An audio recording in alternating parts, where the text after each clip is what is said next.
చాలా సాడ్గా ఉంది. Sad day ఈరోజు. ఎంతోమంది సింగర్స్ని తెలుగు సినిమా ప్రపంచానికి, సంగీత ప్రపంచానికి ఇంట్రడ్యూస్ చేశారు. అందులో నేను కూడా ఒకదాన్ని. ఎన్నో మంచి మంచి పాటలు, ఎంతో మంచి పెద్ద మ్యూజికల్ జర్నీ ఇప్పటి వరకు.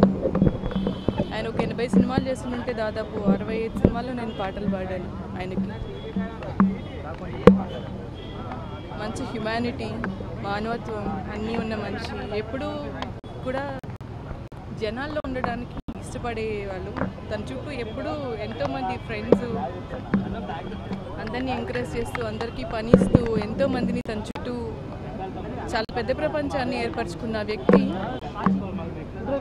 జనాల్లో ఉండడానికి ఇష్టపడే వ్యక్తిని జనాల్లోనే లేకుండా చేశాడు ఆ దేవుడు. చాలా బ్యాడ్ డే ఇది మాకు. I'm unable to digest this news. ఇప్పటికీ నమ్మబోది కావట్లేదు. అందరూ అనే మాట, రెసిపీస్ అవన్నీ కూడా అనాలనిపించలేదు మార్నింగ్ నుంచి కూడా. నా గ్రీఫ్ ఎక్స్ప్రెస్ చేశాను కానీ ఆ మాట మాత్రం అనలేకపోతున్నా. ఆత్మకు శాంతి అనే మాట. ఎందుకంటే ఇంకా ఏదో ఒక మూల ఆయన బతుకుంటే బాగుండు, ఈ న్యూస్ రాంగ్ అయితే బాగుండు. నాకు చక్రి గారి ఫ్యామిలీతో, ఆయన ఫ్యామిలీ అందరూ, ఫ్యామిలీ సభ్యులందరితో కూడా నాకు దగ్గర అనుబంధం ఉంది. శ్రావణి, చక్రి గారి వైఫ్ శ్రావణి కాల్ చేసింది మార్నింగ్.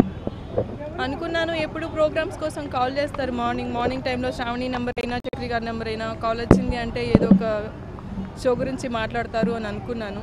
అనుకొని జస్ట్ మాట్లాడదామని తీసేలోపు శ్రావణి ఎక్కిళ్ళ మధ్యలో నాకు న్యూస్ అర్థం అవ్వలేదు. చాలా షాక్ అనిపించింది. ఏంటి శ్రావణి అని అడుగుతున్నాను. బట్ తను ఏడ్చుకుంటూ చెప్పింది బ్రీతింగ్ లేదు. ఇంకా హాస్పిటల్లో అడ్మిట్ అయ్యారు అనగానే కొంచెం, ఎందుకంటే ఆయన ఆరోగ్యం గురించి మేమందరం కూడా కొంచెం బ్యాడ్గా ఫీల్ అవుతున్నాము. బాగా లావ్ అయిపోయారు అండ్ బ్రీతింగ్ కూడా సరిగా అందుతుందో లేదో అన్నంత భయం వేసేది చూసేటప్పుడు. ఎప్పుడు చెప్తూనే ఉండేవాళ్ళం. మొన్న మేము సైతం ప్రోగ్రాంలో కూడా ఆయన ఫుడ్ కేర్ తీసుకుంటున్నాను అని చెప్పి ఓన్లీ వెజిటబుల్స్, ఫ్రూట్స్ తింటూ చూపించారు. బాక్స్లో అంతా అవే పెట్టుకొని తింటున్నాం. మేమందరం కూడా భోజనం చేసి ఎంత అడిగినా కూడా భోజనానికి కూడా రాలేదు. నేను ఇవే తింటున్నాను వెయిట్ తగ్గించడానికి అని చెప్పారు.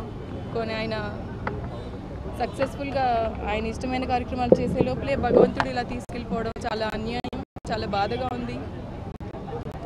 ఇక్కడికి వచ్చి ఆయనను చూసిన తర్వాత, ఆయన బాడీ చూసిన తర్వాత ఇంకా చెప్పక తప్పట్లేదు. ఆయన ఆత్మకి శాంతి కలిగించాలన్న భగవంతుడిని వేడుకుంటున్నాను. ఎన్నో మంచి కార్యక్రమాలు చేసి, ఎన్నో సేవా కార్యక్రమాలు చేశారు. ఆయన బర్త్డే కూడా ఎంతోమందికి సేవ చేసేవాళ్ళు.